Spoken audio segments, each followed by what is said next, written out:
มองโลกด้านดีมีผลอันคนอื่นดีมีกล้าปลูกใจให้เกิดศรัทธาตั้ง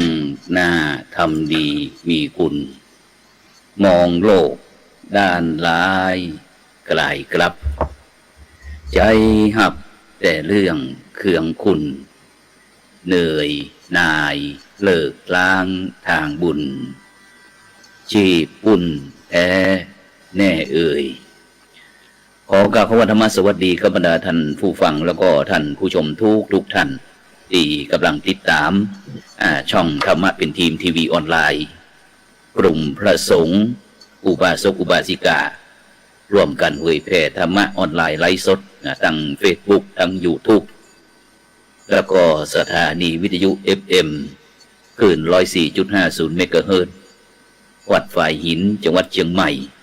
พร้อมถึงวิทยุเครือข่ายคลื่นสีขาว8จังหวัดภาคเหนือของเฮาซึ่งค่ำคืนนี้ก็กับผมอาตมาภาพพระครูโสพลปริยัติ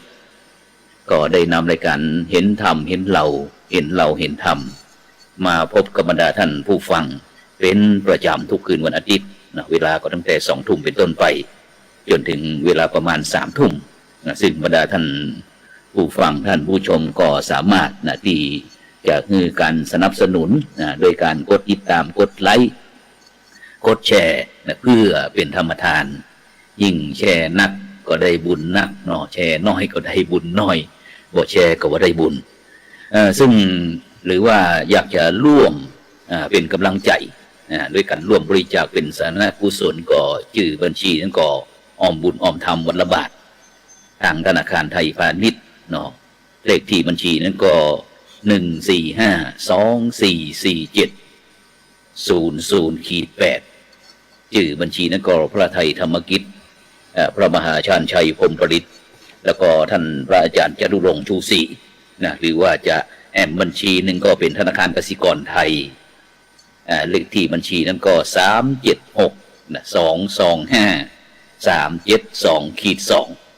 ชื่อบัญชีก็พระมหาดวงทิพย์ปริยัติธารีปริยนธรรม9ประโยคด็อกเตอร์บัญชีหนึ่งซึ่งในค่ำคืนวันนี้ก็เช่นเดียวกันบรรดาท่านผู้ฟังทั้งหลายก็เป็นคืนวันอาทิตย์ที่29เดือนพฤษภาคมปีพุทธศักราช2565ซึ่งก็เรือเมื่อกี่วันก็จะสิ้นเดือนพฤษภาคมพฤษภาก็เป็นมิถุนา4 เมษายน 5 พฤษภาคม 6 มิถุนายนปี2565ก็จะเข้ามาเกินปีแล้ว ฉะนั้นมันว่องไวแท้ๆวันเวลาประเดี๋ยวนี้ฉะนั้นก็เพื่อมาเป็นการเสียเวลาวันนี้เราก็ได้รับความเมตตาจากพระมหาเถระจากจังหวัดแพร่วันนี้ได้เข้ามาร่วมรายการของเราเพื่อที่หลายท่านหลายคนก็ว่าบ่หันพระครูโสพลปริยัติได้นำพระมหาเถระจากเมืองแพร่มาออกห้องซึ่งความจริงนั้นก็ออกหลายรูปบอกว่าจะเป็นพระเดชคุณหลวงพ่อพระราชเขมากรเจ้าคณะจังหวัดแพร่ท่านอาจารย์เจ้าคุณพระโกษัยเจติยาลักษณ์รองเจ้าคณะจังหวัดแพร่เจ้าอาวาสวัดพระธาตุเจ้าแฮพระอารามหลวงแล้วก็พระท่านพระครูศิริสุเมธากรท่านอาจารย์พระครูหลายรูปทั้งหลวงพ่อรองเจ้าคณะอำเภอวังจิ้มซึ่งก็ได้มีโอกาสฉะนั้นเพื่อเป็นการเสียเวลาในค่ำคืนนี้เราก็จะไปที่ท่านอาจารย์พระมหาสิทธิชัยสยสิทธิปริยนธรรม9ประโยคด็อกเตอร์ผู้อำนวยการสำนักวิชาการมจรมหาวิทยาลัยมหาจุฬาลงกรณราชวิทยาลัยวิเขตแพร่เจ้าอาวาสวัดล่องพองอำเภอเมืองแพร่จังหวัดแพร่นมัสการท่านอาจารย์มหาครับผมครับถวายความเคารพครับอาจารย์พระครูโสพลปริยัติผู้ดำเนินรายการท่านอาจารย์ดร.พระอนุสรณ์กิตติวันโนครับและท่านผู้ชมผู้ฟังทุกท่านนะครับวันนี้เป็นโอกาสดีที่ได้รับอาราธนาและให้โอกาสได้มานำเสนอผลงานต่างๆกิจกรรมต่างๆนะครับที่ได้ดำเนินการในช่วงนี้ก็เป็นช่วงที่หลายๆปีในเฉพาะการศึกษาก็เปิดศักราชในเรื่องของการศึกษาพระปริยัติธรรม ครับ ทั้งปริยัติสามัญทั้งบาลีนักธรรมนะครับ แล้วก็ ครับ ส่วนของมหาวิทยาลัยก็กำลังจะดำเนินการในเดือนมิถุนาที่จะถึงนี่ก็จะได้ดำเนินการเปิด ซึ่งก็คงจะเป็นออนไซต์100%นะครับ ออนไซต์ออน ที่ผ่านมาก็คือออนไลน์ แล้วเนาะครับผม ที่ผ่านมา แล้วก็วันนี้ ครับ ครับวันนี้บรรยากาศที่เมืองแพร่เป็นยังไงห้องฝนตกก็หรือว่าอากาศบรรยากาศเป็นยังไงห้อง วันนี้ครึ้มนะครับ แต่ว่าอำเภอสูงเม่น ฝน อำเภอสูงเม่นในฝนตกแต่อำเภอเมืองมีครึ้มและมีลมครึ้ม ครับ ยังฝนตกเลยครับแต่ว่าอำเภอสูงเม่น ฝนตั้งเมืองแพร่นี่เฮ็ดหอบออกยังครับเนี่ย เฮ็ดทอบยังบ่ได้ ฉันด้วย ถาม เป็นไร เรื่อง ที่ เรื่องการกินก่อนด้วย หลายปีเพิ่นเอาไปต้านกันพ้องนะเดี๋ยวรุ่นอยู่ ครับ ครับวันผูกวันพระน่าจะออกอยู่ตั้งลุมหงส์เนี่ยพระพุทธเจ้านะเฮ็ดทอบ ต้องไปที่ดอยเล็งกัน ครับ ท่านอาจารย์เจ้าคุณวัดพระธาตุดอยเล็งของเรา ครับผม ครับ แล้วก็สถานการณ์ที่เมืองแพร่โดยเฉพาะอำเภอเมืองแพร่เป็นยังไงพ้องเรื่องโควิดเรื่องโรคระบาดมีอันผีดาดวานนอนหรือว่าผีดาดลิงพ้องก็ที่เมืองแพร่ ก็โควิดก็เป็นมีข่าวอยู่ปลายอยู่ครับก็มีแต่ว่าบ่ลุกลามเหมือนก่อนก็คงจะอยู่ตัวละ ครับผม แล้วก็โรคฝีดาษวานอนนี่เนาะก็เป็นข่าวอยู่ แต่ว่ายังบ่มีรายที่ป่วยในจังหวัดแพร่ครับ ครับผม ก็ติดตามดูข่าวอยู่ครับ ครับสาธุครับอาจารย์นั้นก็ไปรูปที่สองครับสำหรับผู้ร่วมรายการของเรานี้นะครับท่านอาจารย์พระอาจารย์อนุสรณ์นะครับกิติวันโนนะครับด็อกเตอร์นะครับหัวหน้าฝ่ายกิจการนิสิตนะครับมหาวิทยาลัยมหาจุฬาลงกรณราชวิทยาลัยวิทยาเขตแพร่นะครับรองเจ้าอาวาสวัดเทพสุนทรินทร์นะครับอำเภอ2จังหวัดแพร่นมัสการท่านอาจารย์ดรครับผม ครับขอถวายความเคารพท่านพระอาจารย์พระครูโสพลปริยัตินะครับตลอดจนถึงท่านพระอาจารย์มหาสิทธิชัยเชียสิทธิแล้วก็ขอความสุขความเจริญนะครับบรรดาพระออบและคณะสัตยา ครับ ท่านผู้ชมทุกท่านนะที่กำลังติดตามรายการในเรื่องของทำเป็นทีมโดยการดำเนินงานของท่านพระอาจารย์พระครูโสพลปริยัติในครั้งนี้โดยนะครับเพราะขอความสุขความเจริญทุกท่านครับเป็นจะได้ฟ้องที่บรรยากาศอำเภอ2นี่มันอยู่ตั้งใดอำเภอ2ห่างจากเมืองแพร่ไกลก็ครับถ้าห่างจาก8ตัวเมืองเนาะอำเภอ2อยู่นอกน้อยครับประมาณ50กว่ากิโลครับอาจารย์นะมันไปตั้งใดอำเภอ2อำเภอ2ถ้าเขาลูกตังเจียงใหม่เนาะครับเนาะเอาเข้ามาตังลำปางมาตังเหงานะฮะเข้ามาตังเหงามาตังแม่ตีบนะฮะเลยมาอันนี้คือถิ่มเส้นหนึ่งมาตังลำปางครับมาตั้งสายประตูผาสายประตูผาอำเภอเหงาครับได้ครับแล้วก็ทำเส้นหนึ่งก็คือไปตามอำเภอร้องนะครับเนาะครับผมอำเภอร้องผ่านทางอำเภอเมืองแล้วก็ไหลลงมาทางอำเภอลองกวางครับแล้วก็ครับผมครับอำเภอ2ครับครับบรรยากาศที่อำเภอ2ของเขาเป็นจะได้พ้องเป็นจะได้ของคณะสัตยาญาติโยมฝนตกฟ้าห้องวงกอขอบออกวงกอตอนนี้ก็บรรยากาศโอเคอยู่นะฮะข้างนอกก็มีลมมีลมเย็นพอสมควรครับมีอาจจะพายุน้อยๆเนี่ยครับออกบ่อแห้งเนาะในเรื่องของอาหารการกินเนี่ยเหมือนที่ท่านอาจารย์มาสิริชัยว่านะฮะพอจะมีครับแต่ราคาก็แพงน้อยหนึ่งนะครับเนาะก็ครับราคาแพงตอนนี้ก็สุดถามคณะสถาปกติกระทำมันถึงฤดูกาลเนาะคณะสถาก็จะเป็นปกติของคณะสถาก่อนจะได้กินของต้นปีนะครับเนาะของล้ำๆก็จะนึกถึงบุพการีก่อนเนี่ยมาทำบุญคือการก่อนเนี่ยนะครับเนาะปีนี้เงียบเหมือนกันครับอาจารย์ครับกิจการงานเป็นยังไงพ้องในช่วงนี้ในฐานะที่เป็นตึงพระมหาเถระเป็นตึงรองเจ้าอาวาสเป็นตึงคณาจารย์เป็นตึงหัวหน้าฝ่ายกิจการนิสิตเป็นยังไงพ้องกิจการตั้งมหาลัยหรือว่าตั้งนักธรรมบาลีอย่างต่างครับก็ในฐานะของเขาเป็นพระนะครับเนาะที่สนองงานคณะสงฆ์ทางพกการในนามของถึงในบทบาทและหน้าที่ของวัดก็คือเป็นรองเจ้าอาวาสวัดเทพสุนทรินนะครับเนาะแล้วก็ บริหารจัดการแอนกลุงตามที่ลุงเปิ้นเจ้าอาวาสเปิ้นจะบอกหมายให้ตามที่เขาจะสนองงานเปิ้นได้นะครับบอกว่าจะเป็นในเรื่องของการพัฒนาวัดวาอารามการเฮ็ดธรรมะเฮ็ดโอวาทวันที่กับคณะสถาการละอ่อนการในวันสำคัญต่างๆตลอดจนถึงวันพระโดยเฉพาะวันพรุ่งนี้เป็นวันพระนะครับเนาะอันนี้คือบทบาทในหน้าที่ของรองเจ้าอาวาสครับส่วนถ้าเป็นหน้าที่บทบาทในหน้าที่อย่างก็คือเป็นเลขานุการเจ้าคณะตำบลเตาปูนสนองงานของท่านพระอาจารย์เจ้าคณะตำบลวัดคุ้มครองธรรมนี่ก็เกี่ยวกับการบริหารจัดการสนองงานในเรื่องของการคือข้อมูลการคือข่าวสารเกี่ยวกับการเคลื่อนไหวในของระดับจังหวัดนะฮะระดับจังหวัดไล่ลงมาตามคันเนาะครับเนาะจังหวัดอำเภอตำบลเพื่อจะนำเอาข่าวสารต่างๆที่ทางมหาเถรก็ดีจังหวัดก็ดีเนี่ยมันผ่านมาทางอำเภอคือกับลูกปัดนะครับอันนี้คือถึงบทบาทหนึ่งในนามของเลขานุการเจ้าคณะตำบลครับส่วนทำบทบาทหนึ่งก็คือมันเป็นสาธารณะเป็นครูบาอาจารย์เมื่อกี้อาจารย์วาริกีก็คือในมหาลัยนะฮะส่วนนึงก็คือเป็นอาจารย์ประจำสาขาวิชาพระพุทธศาสนาร่วมกับท่านอาจารย์มหาสิทธิชัยนะครับทำหน้าที่คือการเรียนการสอน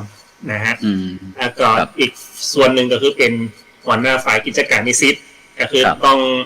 ดูแลเกี่ยวกับโครงการกิจกรรมต่างๆเกี่ยวกับนิสิตทั้งหมดนะฮะทั้งหมดที่เข้ามาเนาะไม่ว่าจะเป็นในเรื่องของกิจกรรมการในเรื่องของการอำนวยความสะดวกการในเรื่องของทุนการแต่ก็มีครูบาอาจารย์บางท่านบางรูปก็เข้ามาซัพพอร์ตโดยการมาแบ่งเบาภาระในตรงนี้หลักๆก็คือผมคุมดูแลต่ออันแล้วก็กระจายงานนี้นะครับอันนี้คือบทบาทและหน้าที่ในความเป็นผู้เจ้าเนาะครับเนาะแล้วก็เป็นครูบาอาจารย์ครับผมอาจารย์ครับครับแล้วก่อนบเดียวนี้ตั้งมหาวิทยาลัยมหาวิทยาลัยมหาจุฬาลงกรณ์และวิทยาลัยวิเขตแปะนะครับปีนี้เป็นจะได้พ้องกับสถิตินิสิตนักศึกษาภาคนิสิตของเขาซึ่งโดยเฉพาะมหาลัยของเขานี่มันเป็นมหาลัยเปิดตึงมีตึงคารวาสแล้วก็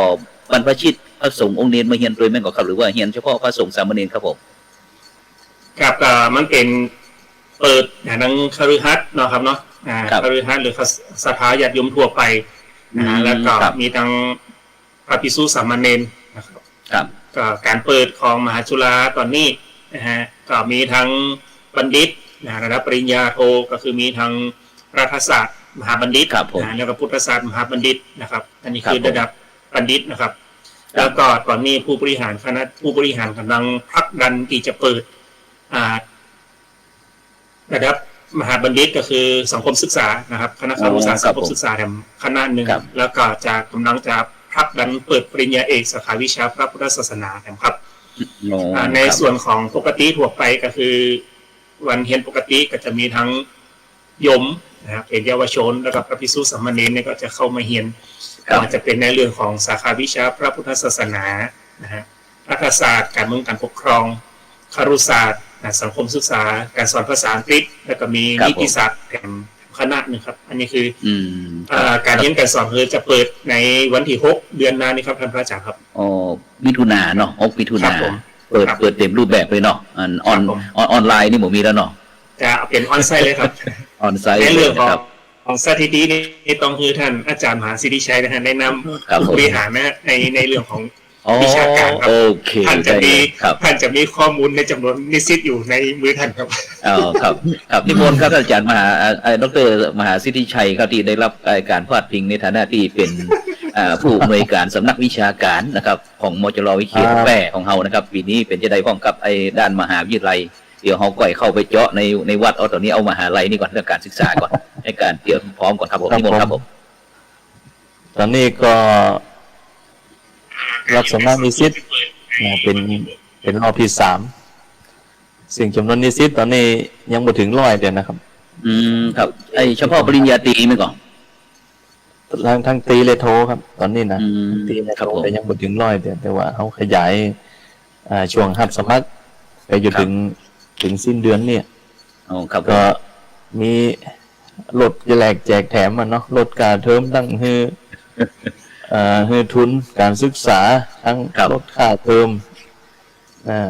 สารพัดนะเนื่องจากว่าตามสถานการณ์เนาะครับครับผมก็นิสิตก็ที่จบไปก็100 กว่า จบแต่ละปีแต่ว่าปีนี้จำนวนยังบ่นิ่งเตือนนะครับ แต่ว่ายังบ่ถึง100เดียวก็ผู้บริหารคณาจารย์ก็เล็งหาอยู่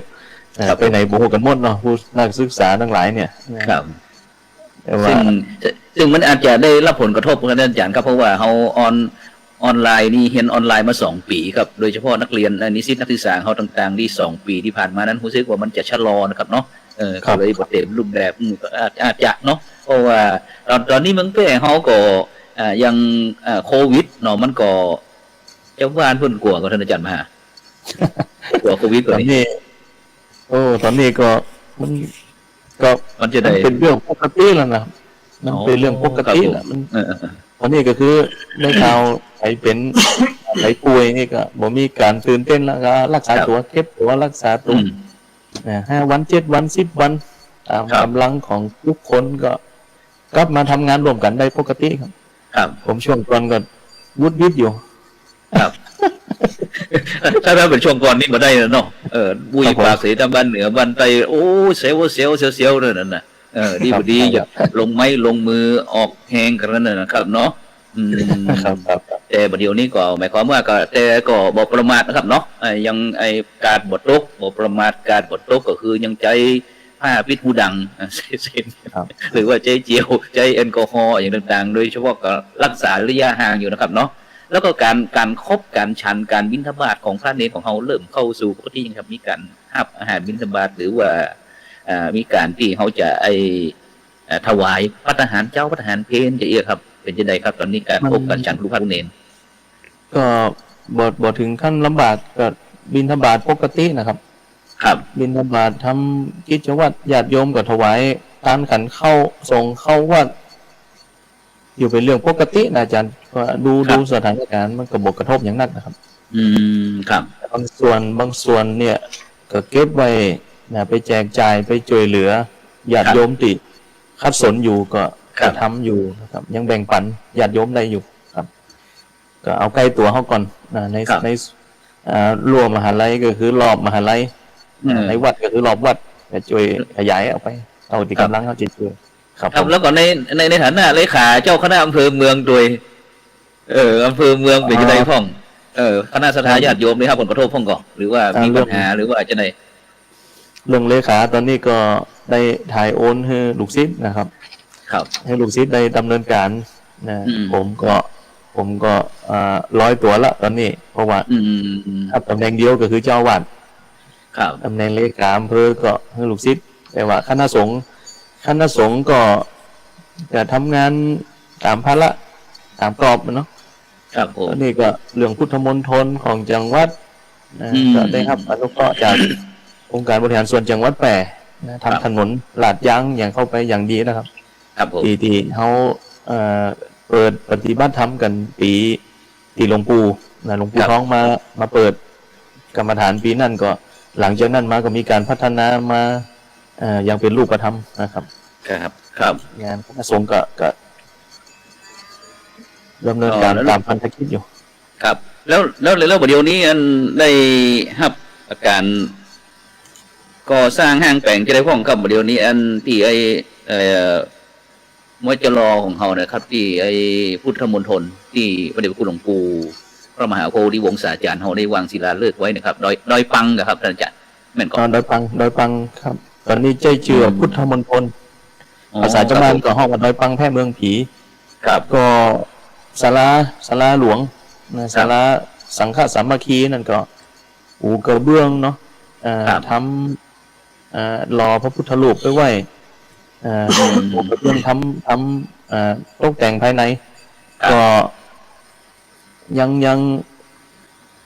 ยุดชะงักอยู่นะครับยุดชะงักในเรื่องของการระดมทุนอย่างเนี้ยแต่ว่าทำบริบทภายนอกเรื่องของถนนหนทางเรื่องของสิ่งแวดล้อมด้านต้นไม้ด้านอย่างนี้ปลูกเสริมแล้วก็บำรุงต้นไม้อยู่ครับสิ่งก่อสร้างอื่นก็ชะลออยู่ครับแล้วก็อัน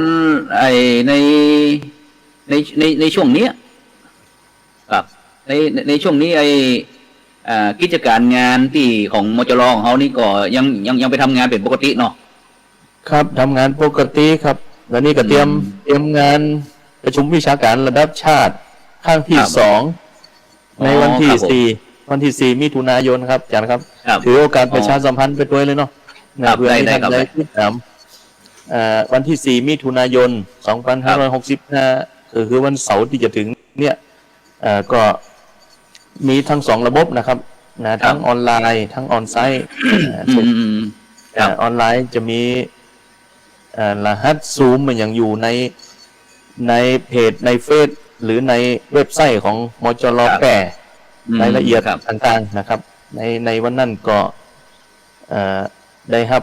เมตตาจากเจ้าพระคุณหลวงพ่อเจ้าพระคุณสมเด็จพระมหาธีราจารย์ได้เปิดงานโดยการที่หลวงพ่อเมตตาได้อัดเทปไว้อัดเทปในวันที่4ซึ่งตอนนี้หลวงพ่อปฏิบัติศาสนกิจอยู่ที่ต่างประเทศนะครับเมตตาอัดบันทึกเสียงในการเปิดงานไปให้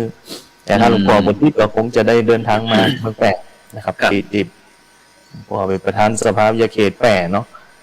ก็ถือโอกาสมีประชาสัมพันธ์ส่วนหนึ่งงานของมจร.ที่จะเปิดการเรียนการสอนในวันที่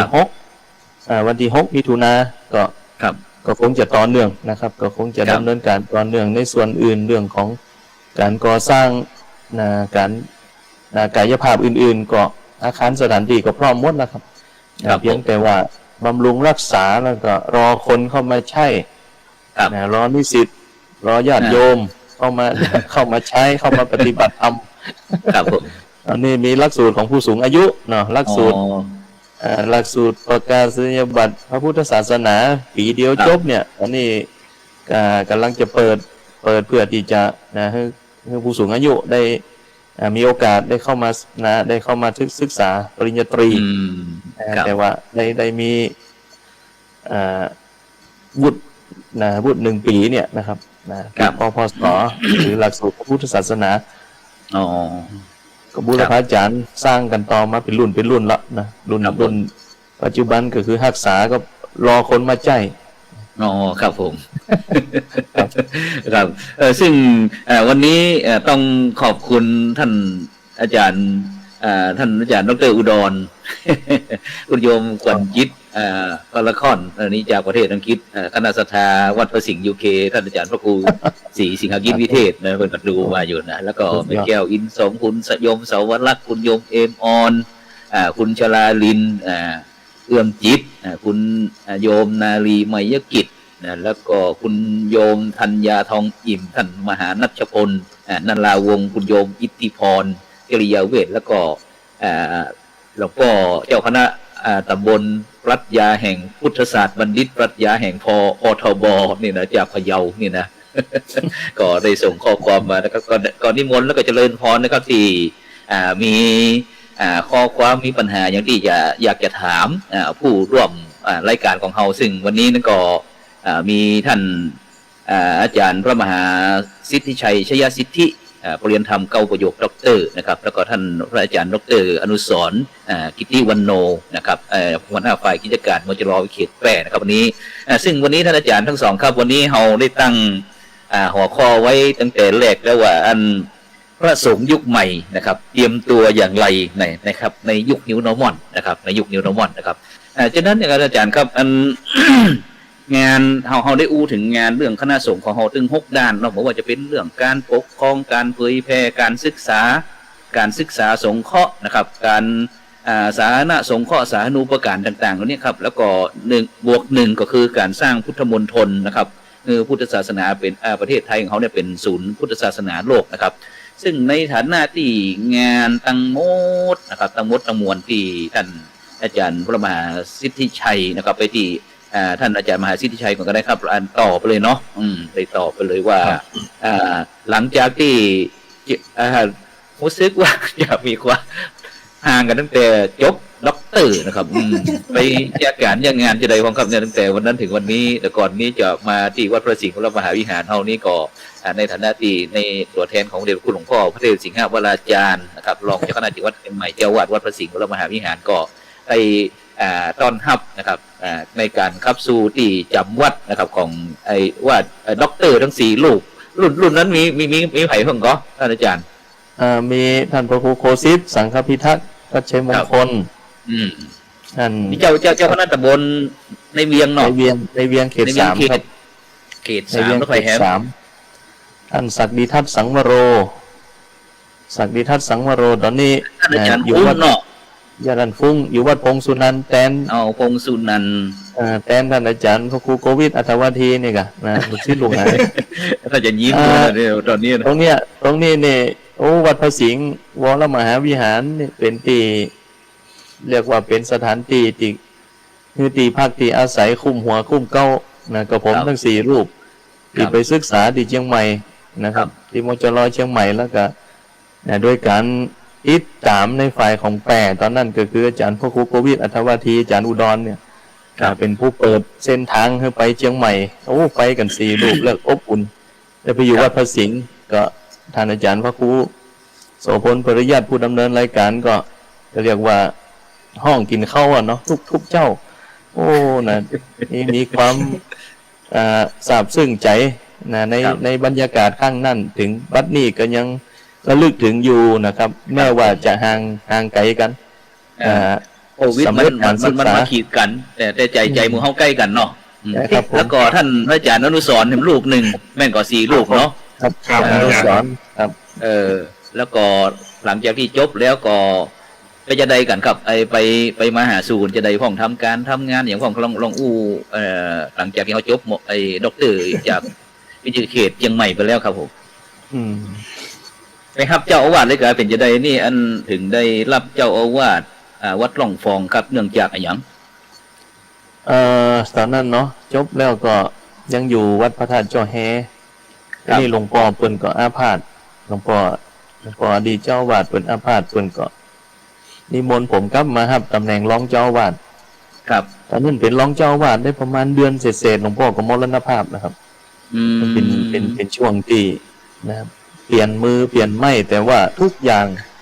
เป็นกระหับสับนะตั้งการศึกษาของกระผมแล้วก็ตั้งการบริหารการศึกษาทั้งในวัดทั้งมจรหลวงพ่อก็หับสับมาโดยตลอดในส่วนของกลุ่มที่สำเร็จการศึกษาทั้ง4รูปก็อยู่มจรแปรร่วมกันสาธุครับผมทำงานอยู่ทีเดียวกันท่านดีแล้วครับดีแล้วผมบริหารท่านอนุสรณ์ก็ดูแลกิจการนิสิตผมก็ดูแลวิชาการท่านศักดิทัศน์ก็ดูแลอาจารย์ฟุ้งก็ดูแลบัณฑิตนะของปโทแล้วก็ตอนนี้ก็ร่างแก่ปเอกกับสาธุครับโอ้ดีใจแท้ได้มีส่วนร่วมครับในการที่สนับสนุนอยู่เบื้องหลังนะครับคือคณะครูบาอาจารย์ของเราได้ไปหลังจากที่จบแล้วก็กลับไปสนองงานนะครับคณะสงฆ์จังหวัดแพร่นะครับซึ่งก็มีพระเดชพระคุณหลวงพ่อพระราชเกมากรรองศาสตราจารย์ดร.นะครับรองที่การบดีมหาวิทยาลัยมหาจุฬาลงกรณราชวิทยาลัยวิเขตแพร่นะครับที่ได้เมตตานี่ก็รับตั้งจากหลวงพ่อเจ้าคณะจังหวัดอย่างนี้ครับอันนี้ตั้งเจ้าอาวาสแล้วครับเจ้าอาวาสนะครับเมื่อปีที่แล้วครับได้1 ปีแล้วปี64ครับผมแล้วก็อันครับเจ้าอาวาสแล้วหลังจากที่ฮับเป็นเจ้าอาวาสแล้วทำอะไรต่ออีกตอนนี้ในส่วนของวัดนี่ก็มีโรงเรียนพระปริยติธรรมแผนกสามัญแล้วก็สำนักศาสนศึกษาวัดหลวงฟองก็ดูแลส่วนการศึกษา2 ส่วนนี้นะครับแล้วก็งานปกครองในวัดเนาะครับปีนี้ก็เปิดถึงม.6 แล้วครับในสามัญแล้วก็สำนักศาสนศึกษาบาลีนักธรรมมูนี่ก็มีถึงประโยค5แล้วครับครับผมแล้วก็อันอย่างก็จะว่าอย่างก็นี่ลืมไม่หมดเลยห้องเฮียนบวรวิชาลัยของเฮาเป็นจะได้ฟ้องวันเดียวนี้ได้หลังจากที่ก่อนเพื่อนฟังน้อยสมัยก่อนที่ท่านอาจารย์ดร.ทั้ง4รูปมาเฮียนที่เชียงใหม่แล้วก็มาพักวัดที่พระสิงห์เนี่ยที่ผมเคยใจอาจารย์ที่เมื่อคืนผมจะเรียบรักเนาะรักไวยากรณ์บาลีของพระเน้นเถรน้อยแล้วก็ท่านอาจารย์ดร.มหาสิทธิชัยเนี่ยมาช่วยชาร์จแบตเตอรี่นะครับเหลือเด็กละอ่อนยุดฮักเหจะได้ถึงไปตั้งโรงเรียนบวรวิชาลัยมีความเป็นไปเป็นมาจะได้ เอ่อมีมีความรู้สึกว่านักเรียนที่อยู่กับเฮาเนี่ยบ่น่าจะพลาดโอกาส เพราะครับที่ผมไปพักอยู่วัดพระสิงห์เนี่ย2 วันเนาะเสาร์ครับวันเสาร์วันอาทิตย์เนี่ยก็ได้มีโอกาสได้ถวายความรู้บาลีกับน้องสามเณรแล้วก็สอบ อันนี้ก็มีความรู้สึกว่า เฮามาอยู่นี่2 วันนะเฮาก็ได้อยู่กับเนนวัดพระสิงห์แล้วก็เฮาก็สอนเขาได้แล้วก็อยู่กับเฮาวัดหลวงฟองนี่หลายรูปนะเป็น20 กว่ารูปเนี่ย ครับ น่าจะมีการเปิดการสอนที่อยู่ใกล้ชิดเฮาเนี่ย มันน่าจะได้ผลนะก็เลยเอามาปรึกษาหลวงพ่อเจ้าวาดอดีตเจ้าวาดเนี่ยเพิ่นก็หันตัวนะเพิ่นก็ว่าคิดไว้เหมือนแต่ว่าบ่กล้าที่จะบอกให้ไผเพราะว่าเหมือนกับเอางานไปให้นะถ้าว่าหลวงพ่อว่าถ้าจะสั่งให้ผมทำก็เหมือนกับว่า เอาภาระใหญ่หลวงมาให้ผม แต่ว่าเพิ่นว่าดีละได้ออกมาจะนี่ครับผมมาจะนี่ก็ดีละไปสอนที่อื่นก็ช่วยเขาได้หมดนะสอนบ้านเฮาของไอ้เนี่ยก็เลยเป็นทีมมานะครับจุดประกายตรงนั้นแหละก็ปรึกษาผู้หลักผู้ใหญ่หลายตีก็เลยเป็นรูปแบบนี้ครับ ครับ แล้วก็นี่อย่างนี้วิชาอย่างนี้อันนี้แค่สาระพุทธศิลป์ครับ พุทธศิลป์อันนี้ก็อุบาวัดพระธาตุทินแทนหลวงกับหลานเพิ่นก็มาแอวดูครับนะเพิ่นก็แผนกเสบียงเนาะเพิ่นมาบ่เคยมามือเปล่าทั้งน้ำดื่มเครื่องดื่มอันนี้ตัวลุงยุทธนะวัดบางนุ่นที่ปะโกที่ปะโกพิโกวัด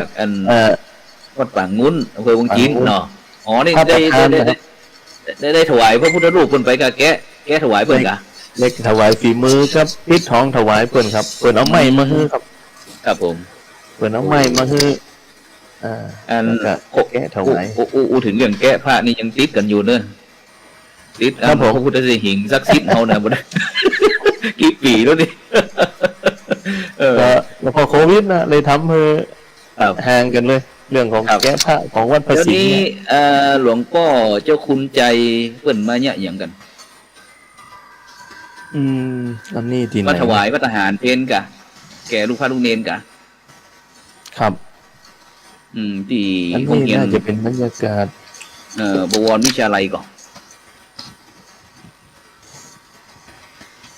ตรงนี้พระธาตุอินแขวนพระธาตุอินแขวนพระธาตุอินแขวนเดี๋ยวมีงานทำบุญนะครับงานทำบุญสักอย่างครับเดี๋ยวนี้หลวงพ่อเจ้าคุณเป็นจะได้พ้องครับเดี๋ยวนี้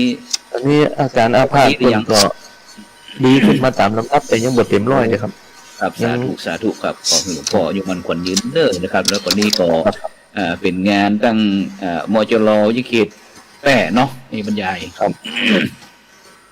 แล้วนี่ดูเป็นอุปชากะหรือว่าจะได้อันนี้บัจจัยครับเป็นนั้นลูกศิษย์ที่เขาจะอุปสมบทครับวันทับตำแหน่งเจ้าวาดก็มีคนบวช3 คนนะมีลูกศิษย์บวชสาธุอุปสมบท3นี่ก็ท่านอาจารย์เจ้าคุณโกไสเจติยารัตน์นี่งานทำบุญหลวงพ่อยังอยู่ครับสรีระหลวงพ่อก็ยังอยู่บนศาลาหลวงพ่อครูอย่างก็อดีตเจ้าอาวาสเท่านั้นครูบวรธรรมกิจครับหลวงพ่อครูบวรธรรมกิจนะซึ่งถือว่าเป็นอาจารย์ใหญ่เกี่ยวกับเรื่องการก่อสร้างห้างแปลงเนาะครับศิลปะครับ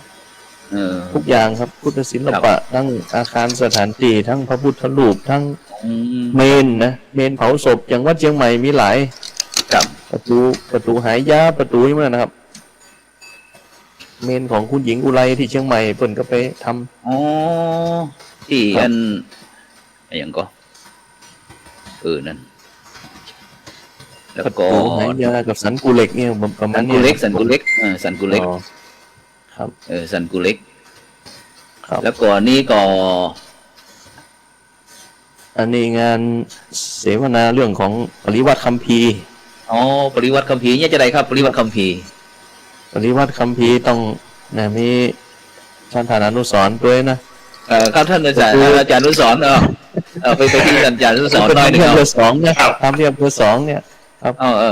มันจะได้ท่านอาจารย์อนุสรณ์อาจารย์ดร.อนุสรณ์ปริวัติคัมภีร์จะได้อันนี้คือมันสืบเนื่องจาก ท่านอาจารย์มหาสิทธิชัยนะฮะอันนี้คือถ้าอู้ถึงเกี่ยวกับปริวัติคัมภีร์เนี่ยคือต้องย้อนกลับไปในเรื่องวิทยานิพนธ์ของท่านอาจารย์มหาสิทธิชัยนะครับซึ่งท่านทำปริญญาเอกนะครับเนาะครับผมแล้วก็ท่านอาจารย์มหาสิทธิชัยนี่เป็นไปได้คัมภีร์จากวัดสุเมน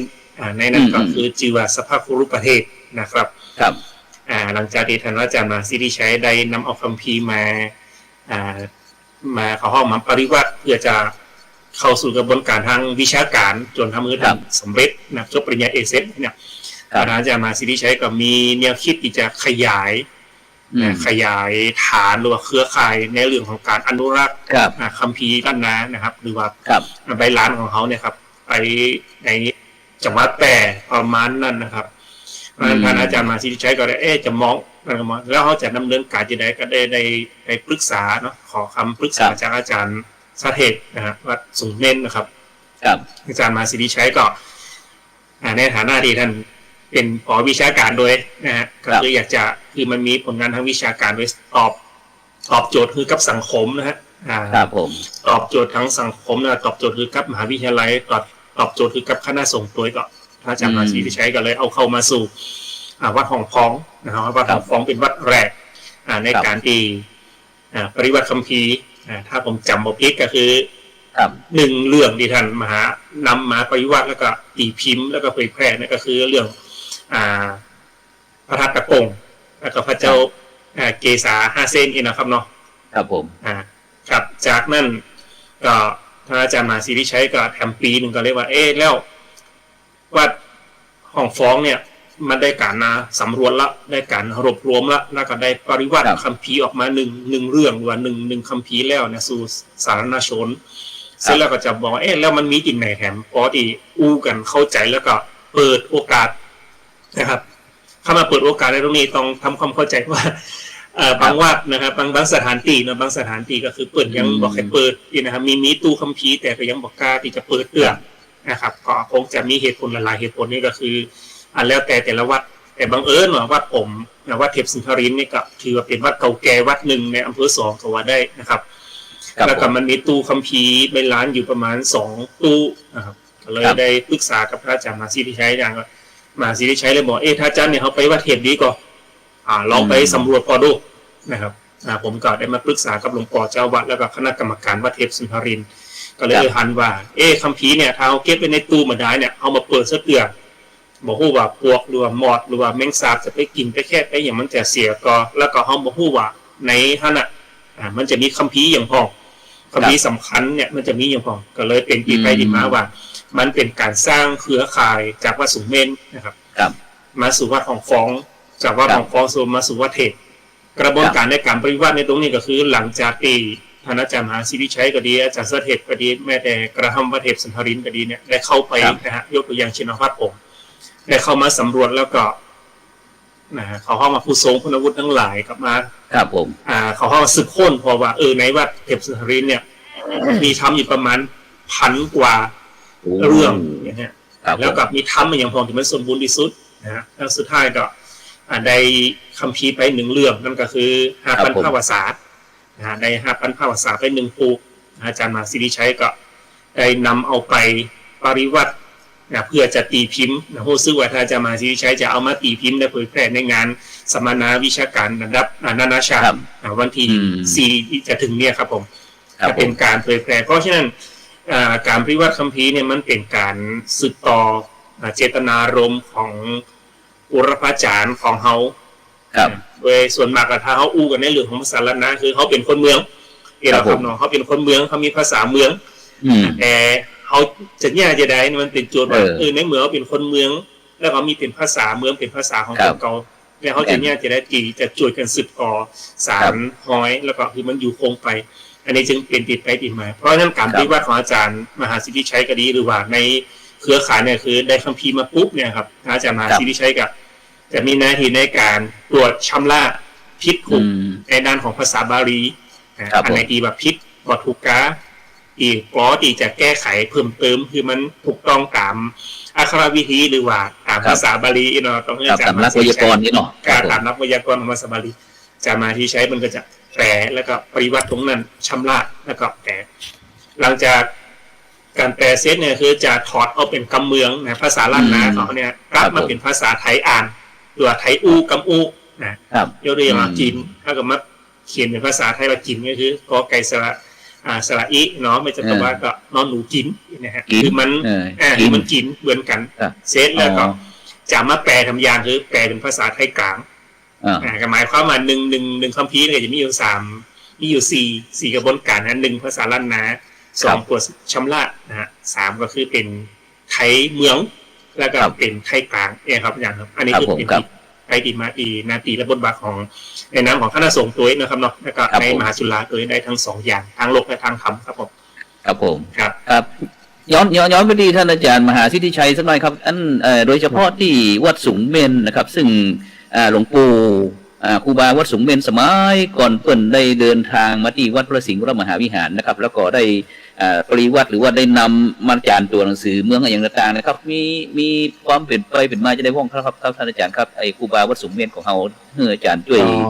เล่าความหลังฟังสักน้อยหนึ่งครับที่ครูบาสูงเมนส่วนมาอยู่ที่วัดพระสิงห์เขานี่นะครับผมครับมีความเชื่อมโยงกันเนาะครับผมหลวงปู่ครูบามหาเถรในประวัติที่เปิ่นไปเชียงใหม่เนี่ยครับแรกก็คือต้องการที่จะไปเรียนหนังสือไปเรียนเพิ่มนะครับไปเรียนเพิ่มเพราะว่าธรรมดาหลวงปู่ครูบาเนี่ยเรียนที่เมืองแปะวัดศรีจุ้มก็จบสำเร็จการศึกษาในระดับหนึ่งก็ไปเชียงใหม่ที่นี่ไปเชียงใหม่ปุ๊บเนี่ยเชียงใหม่เป็นที่รวมของนักปราชญ์นักคัมภีร์ต่างๆในองค์ธรรมเนี่ยเปิ่นก็กล่าวถึงหลวงปู่ครูบามหาเถรนี่ว่ามีความรู้พิเศษที่มีความรู้พิเศษที่พระเถระเมืองเชียงใหม่ยอมรับกลับกลายเป็นว่าหลวงปู่ต้องไปเป็นอาจารย์ใช่ครับเป็นอาจารย์สอนแทนด้วยความตั้งใจว่าจะไปเรียนนี่กลายว่าไปเป็นอาจารย์แล้วก็มีความเรียกว่าไปแล้วยังภาษาทะคือเกิดกับเจ้าเมืองเชียงใหม่เปิ่นปกครองคณะนั่นเกิดความศรัทธาเลื่อมใสก็มีการอาราธนาไปแผ่พระพุทธศาสนาถึงพม่าถึงลาวเนี่ยครับเรื่องเก่าๆที่พอที่จะจับใจความได้นะครับครับผมมีเส้นทางในการที่เปิ่นไปจาริกได้รวบรวมคัมภีร์ทั้งไปสร้างทั้งไปคัดลอกทั้งสร้างใหม่รวบรวมมาไว้ที่วัดสูงเมนตัวสร้างไว้กับตีตัวแล้วก็เป็นฝีมือหอไตวัดพระสิงห์เนาะครับผมแม่นครับมาเส้นทางติดลำพูนก็กังสดานหลวงหรือกล้องจืนนะครับกล้องจืนตีเมื่อคืนดังเมื่อเจ้านะครับผมได้ยินเป็นปริศนาอย่างนี้ก็ครับไปใส่เต็มแห้งนะดังเม้งเนาะตีเต็มแห้งนะดังเม้งคือดังแห้งบ่แห้งนะอันนี้ที่มาของวัดสูงเมนในส่วนของการปริวัติเนี่ยผมไม่ต้องอู้นั่นนะครับอาจารย์อนุสรณ์อู้ไปหมดละแต่ถือว่ารับรองการที่เปิดอู้เพราะว่าทำงานร่วมกันถ้าผมอู้คนเดียวนี่คงจะบ่มีไผเจือนะแต่ว่ามีทางอนุสรณ์มีผู้ร่วมงานนำเสนอเนี่ยถูกต้องแล้วครับนะครับผมแล้วก็อันที่ปัจจุบันนี้ได้หันว่าเจ้าอาวาสวัดสูงเมนในปัจจุบันนะครับได้สืบสานหีบหอยได้สร้างเป็นพิพิธภัณฑ์หรือว่าจะได้ครับที่วัดสูงเมนของเขาได้กันรักษาอย่างต่างๆเรื่องคัมภีร์ใบลานเขาเนี่ยครับผมเป็นตอนนี้เป็นสถาบันอนุรักษ์คัมภีร์ใบลานครับคือหลวงพ่อเจ้าอาวาสวัดสูงเมนเนี่ยมีมือขวาที่สำคัญก็คือท่านพระมหาชัดเทพดร.นะครับเป็นรองเจ้าอาวาสเป็นผู้สนองงานในส่วนนี้หลวงพ่อก็คือเป็นที่ปรึกษาเป็นผู้ที่รวบรวมเครือข่ายต่างๆเข้าไปช่วย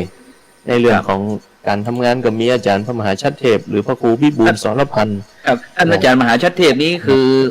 องค์ขวามือของท่านอาจารย์มหาสิทธิชัยไหมก็ครับ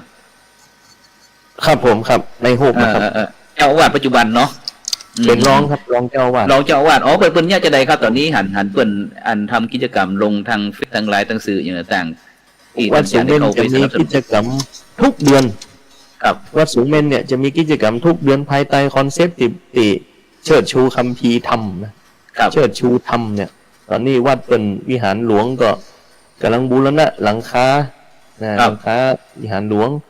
และในกิจกรรมก็มีมัคคุเทศก์มีแม่ออกอยู่ประจำอันนี้เป็น ความเข้มแข็งของชุมชนมีจิตอาสาไปอยู่วันละ5 ท่าน 6 ท่านนะไม่ออกเปลี่ยนหน้ากันไปเป็นมัคคุเทศก์ฮะครับผมผู้ไป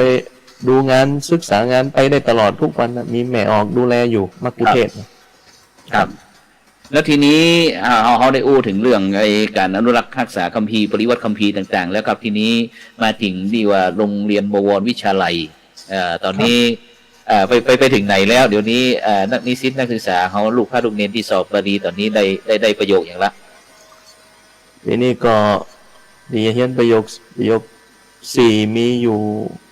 ทั้งของเก่านะครับที่สอบรวมแล้วก็ประมาณ6 รูปประโยค4ครับประโยค3ก็ประโยค3มี5 รูปนะครับนั่นก็เป็นประโยค1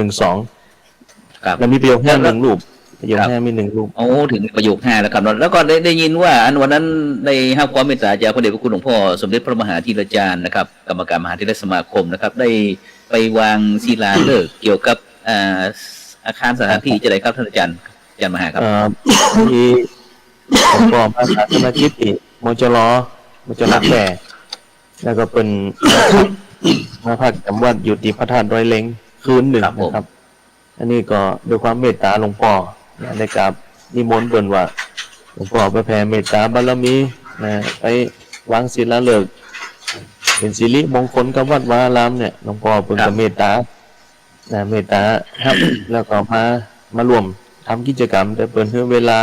1 ชั่วโมงนะครับครับก็ได้ครับการประสานจากโยมท่านพลตำรวจโทวรศักดิ์คุณแม่สุพรรณีนพสิทธิพรซึ่งเป็นโยมในกรุงเทพมากับหลวงพ่อเนาะเพิ่นก็ช่วยอาราธนาบอกคือแล้วก็ได้นำกฐินมาเพิ่นก็ลงหลักฐานโรงเรียนได้นะครับตอนนี้ก็สร้างถึงชั้น2แล้วครับตอนนี้จะสร้างเป็นอาคารเรียนแหละครับเป็นโรงเรียนเนาะครับเป็นอาคารเรียนครับเป็นโรงเรียนคือร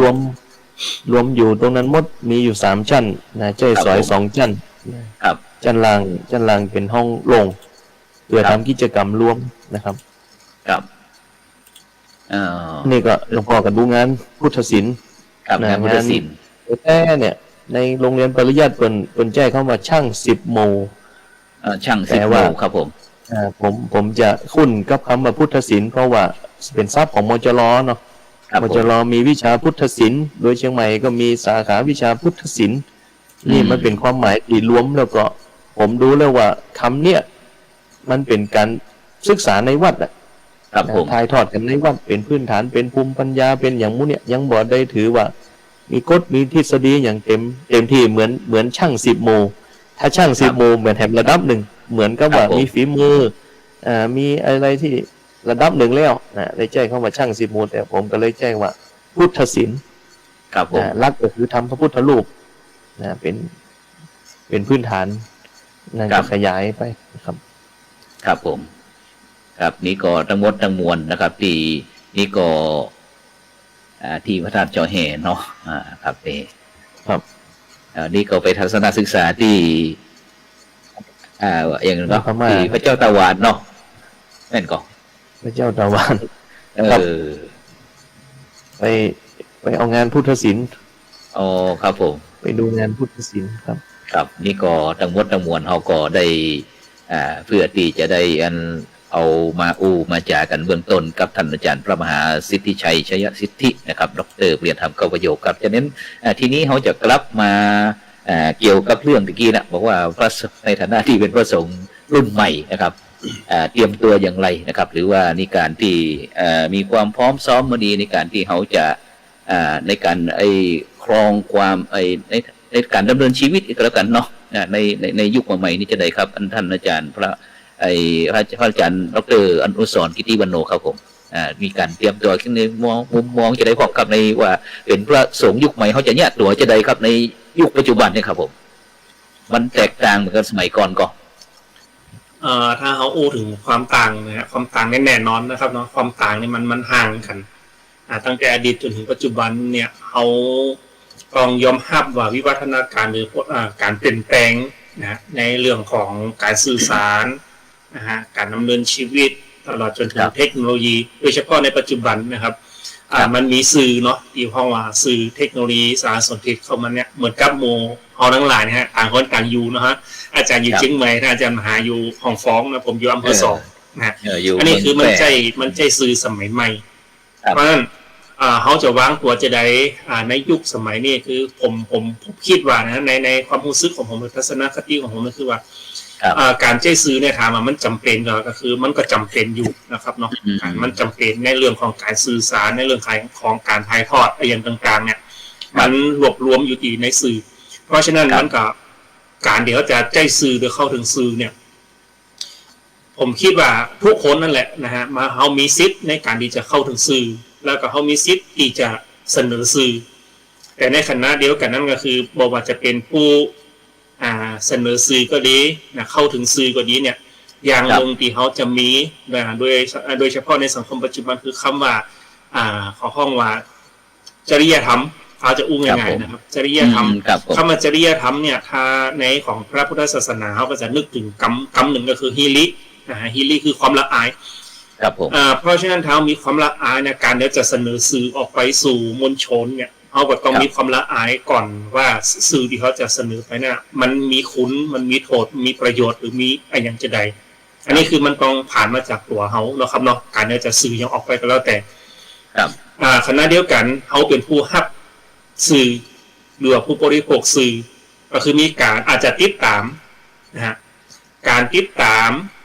ข่าวสารต่างๆที่ผ่านจากสื่อเขาก็ต้องมีเหมือนกันนั่นคือฮิริก็คือความละอายหรือจริยธรรมเพราะเท่าดีเขาพอในคือโลกในโซเชียลนะครับเนาะหรือว่าโลกอินเทอร์เน็ตมันเดียวในเดียวหันก็คือมันก็จะมีเขาลงอย่างไปกันแล้วแต่มันก็จะเหมือนกับอยู่ดาบสองคมเนาะครับเนาะมันมีคมมันมีคุณแล้วก็มีโทษถ้าคนเห็นดีก็คือจะส่งเสริมสนับสนุนนะแต่ในขณะเดียวกันทำมันจะมีคนหันดีเหมือนกันเขาหมดก็คือเปลี่ยนไปบ่ได้มันก็ย่อมมีคนตีว่าย้อนแย้งกับเขาเพราะฉะนั้นคนที่มีความชอบในด้านเดียวกันก็จะเหมือนกับเตียอาจารย์ฮะคือกดไลค์กดแชร์นะฮะกดยูโป่งที่นะครับผมแต่ขณะเดียวกันถ้าอาจจะบ่ถูกใจหรืออาจจะบ่ก็คืออาจจะมีการนะในเรื่องของโลกธรรมเนาะครับเนาะมันก็จะมีโผล่มาเพราะฉะนั้นคือสิ่งที่สำคัญที่สุดก็คือการใช้สื่อการเข้าถึงสื่อเนี่ยคือถ้าเขาว่าก็คือรู้เท่าทันการแก้นะครับเนาะรู้เท่าทันการแก้ก็คือถ้าเขาจะเอามาในทางของพระพุทธศาสนาผมจะอู้ย่อๆแล้วกันครับถ้าเป็นในทางพระพุทธศาสนาคือมันเหมือนกับว่าไอ้สุจิปุริครับครับผมนะฮะศึกษาครับผมคิดวิเคราะห์คือถามก่อนถามเหตุผลก่อนถึงการลงกันอย่างต่างๆแล้วก็คิดวิเคราะห์เพื่อที่จะตัดสินใจในสิ่งที่เขาบริโภคสื่อแล้วก็ตัดสินใจในสิ่งที่เขากำลังจะเสนอออกไปประมาณนี้ครับอันนี้คือมันเป็นสิ่งที่สำคัญและก็จำเป็นอย่างยิ่งในการบริโภคสื่อถ้าเขาบอกระมัดระวังบอกว่าจะเป็นพระสงฆ์องค์เน้นบอกจะเป็นคฤหัสถ์ญาติโยมทั้งหลายเขาก็จะหันมาจะถูกการฟ้องร้องกันบ่อยขึ้นนี่ก็คืออยากจะฝากทุกท่านทุกคนว่าในเมื่อสื่อเนี่ยมันเป็นสิ่งจำเป็นที่เขาต้องสื่อสารกันการส่งข้อมูลให้กันแต่ก็คืออย่างเดียวก็คือมีฮิริคือความละอายหรือมีจริยธรรมในการนำเสนออะไรก็ในการที่จะติชมนะครับอันนี้ผมฝากไว้ต่ออีกครับผมครับผมครับต่อไปที่ท่านอาจารย์พระมหาสิทธิชัยนะครับหลังจากที่ท่านอาจารย์ดร.อนุสรณ์ได้อู้ถึงเรียกบอกว่าต้องมีความละอายแก่กายแก่ใจต่างๆนี่มีฮิริโอตตปะต่างๆนะครับทีนี้เอามาหันบทบาทพระสงฆ์ในปัจจุบันนะครับในฐานะที่เป็นพระสงฆ์รุ่นใหม่นะครับท่านอาจารย์ดร.มหาสิทธิชัยครับอันมีความพึงพอใจของครับในบทบาทของพระสงฆ์ในปัจจุบันเนี่ยอะไรแล้วก็โดยเฉพาะได้มีหน่วยงานพิเศษของผมว่าหมอนั้นหมอนี่ท่านนั้นท่านนี้มาช่วยยับช่วยยับช่วยเช็คช่วยบุกลุกท่องกีปะทะอุ่นวายหมดครับในความคิดเห็นท่านอาจารย์ดร.มหาสิทธิชัยว่าจะได้พ้องครับในสถานการณ์อย่างเนี้ยในฐานะเป็นคนรุ่นใหม่ผมคิดถึงคำของครูบาอาจารย์เนาะครับเป็นว่าพระเน้นต้องทำหน้าที่ของเขาลักสำคัญก็คือทำวัดสวดมนต์เนี่ยเป็นลักก่อนแล้วผมก็ทำอยู่นะครับทั้งทำวัดเช้าทำวัดเย็นสวดมนต์เนี่ยเป็นลักหนึ่งแล้วการ การนุ่งห่มของพระของเนนตอนนี้ก็เน้นย่ำอยู่บางเตือนเนี่ยเรื่องบริขารเนี่ยก็ต้องเอามาให้ครบนะที่ว่าผ้าสีเนี่ยนอกจากผ้าไตรจีวร3แล้วมีประโคตเนี่ยผมในฐานะเป็นเจ้าวาดหรือปกครองตัวเนี่ยผมก็จะอบรมทุกวันนะครับเรื่องของการแต่งกายเรื่องของการทำวัดสวดมนต์อันนี้คือเอาตัวตนของเขาให้ชัดเจนก่อนอัตลักษณ์ของพระของเนนพอตัวนี้ชัดเจนแล้วนะครับในส่วนเดียจานุสรณ์อุตกีเนี่ยฮิริโอตปะเนี่ยมันก็จะเกิดขึ้นอยู่แล้วเป็นอัตโนมัติมีการทำวัดสวดมนต์เนี่ยทั้งเช้าทั้งเย็นแต่ก่อนผมกลัวเจ้าบ้านใกล้ๆวัดนี่จะตำนี้ทีนี้ผมก็บอกออกเสียงบอกออกลำโพงโยมอยู่ใกล้ๆวัดก็บอกว่าเดี๋ยวได้ยินเสียงทำวัดต่อลำโพงเตอะก็ต่อแปลว่าไม่ได้ทำเสียงดังนะครับประมาณตี 5ก็สวดมาครึ่งชั่วโมงอันนี้ก็ในส่วนที่อัตลักษณ์ตัวตนของพระของเนนในส่วนอื่นเนี่ยที่เป็นข่าวที่เขาหันในการมีการตรวจสอบมีการเนี่ยก็มีความรู้สึกว่าบางครั้งเนี่ยมันเป็นสิ่งดีนะพระเนนก็ต้องถูกตำหนิในความบกพร่องของหน้าที่แต่บางส่วนก็คือการปกครองในวัดเจ้าคณะผู้ปกครองในวัดก็ครูบาอาจารย์ก็ต้องเอาใจใส่นะครับแต่อย่างผิดปกติก็ต้องเคลียร์ให้จบในวัดก่อนแต่ของผมนี่คือญาติโยมผมก็ช่วยตรวจสอบอยู่นะครับในวัดนอกวัดในส่วนอื่นผมก็บอกมีบางอาจจะไปแต่ต้องในส่วนอื่นก็คือเอาใกล้ตัวของผมที่สุดก็คือในวัดผมดูแลอยู่ก็นำมาสะท้อนให้หันนะครับยุคนิวนอร์มอนยุคยังก็ตามนะครับต้องทำตัวตนของเขาให้ชัดเจนก่อนคือพระเป็นเนรเนี่ยทำวัดสวดมนต์เนี่ยการนุ่งห่มเป็นปริมณฑลเนี่ยผมว่าอันนี้เป็นกรอบเป็นธรรมที่คุ้มครองเขาได้อยู่ครับอาจารย์ก็ต้องเป็นพุทธบริษัทที่สมบูรณ์แบบนะครับเนาะเสียดายได้ครับเวลาหมดอยู่แล้วเดี๋ยวนี้นะครับฉะนั้นก่อนจะจากกันบรรดาท่านผู้ฟังท่านผู้ชมด้วยในระหว่างวันที่25พฤษภาคมจนถึงวันที่10กรกฎาคมปีพุทธศักราช2565การอบรมโครงการอบรมพระวิปัสสนาจารย์หนเหนือนะครับรุ่นที่12ที่วัดพระธาตุสีจอมทองอำเภอจอมทองจังหวัดเชียงใหม่นะซึ่งก็ได้สืบต่อเจตนารมณ์พระเดชพระคุณหลวงปู่พระพรหมมงคลหลวงปู่ทองสิริมังคโลนะจากนั้นก็บรรดาท่านผู้ฟังท่านผู้ชมใครที่อยากจะร่วมเป็นเจ้าภาพในการถวายภัตตาหารหรือว่าน้ำปานะก็เรียนเชิญเจริญพรได้ติดต่อที่วัดพระธาตุสีจอมทองหรือว่าถ้าติดต่อผ่านตั้ง3รูปนี่เลยก็ได้โดยเฉพาะท่านอาจารย์ดร.พระมหาสิทธิชัยเชษสิทธินี่ก็เป็นประธานพระวิปัสสนาจารย์รุ่นที่9ท่านอาจารย์เจ้าคุณโกไสรุ่นที่10โอ้ยจีปะทะวันจากนั้นก็ขอนำช่องทางเนี้ยเป็นประชาสัมพันธ์กันแล้วกันเพราะว่าวันนี้เรานอกจากที่เขาจะออกตั้งช่องทีวีออนไลน์ช่องทำเป็นทีมแล้วก็ตั้งคลื่น 104.50 เมกะเฮิรตซ์วัดฝ่ายหินแล้วก็เครือข่ายสถานียุคลื่นสีขาวภาคเหนือ8จังหวัดภาคเหนือของเรานะครับจากนั้นก็ต้องกราบขอบพระคุณครับท่านอาจารย์พระอาจารย์ดร.อนุสรณ์นะครับกิติวันโนนะครับหัวหน้าฝ่ายกิจการนิสิตนะครับมจร.วิเขตแปรท่านอาจารย์พระมหาสิทธิชัยเชษสิทธินะครับเรียนธรรม9ประโยคด็อกเตอร์นะครับผู้อำนวยการนะครับสำนักวิชาการมจร.วิเขตแปรนะครับวันนี้ที่ได้มาร่วมกันครับหวังว่าในโอกาสต่อไปก็คงจะได้พบกันครับวันนี้มีชั่วโมงเดียวนะครับตอนนี้เลยเวลาเป็นน้อยนะครับดังนั้นก็เวลาหมด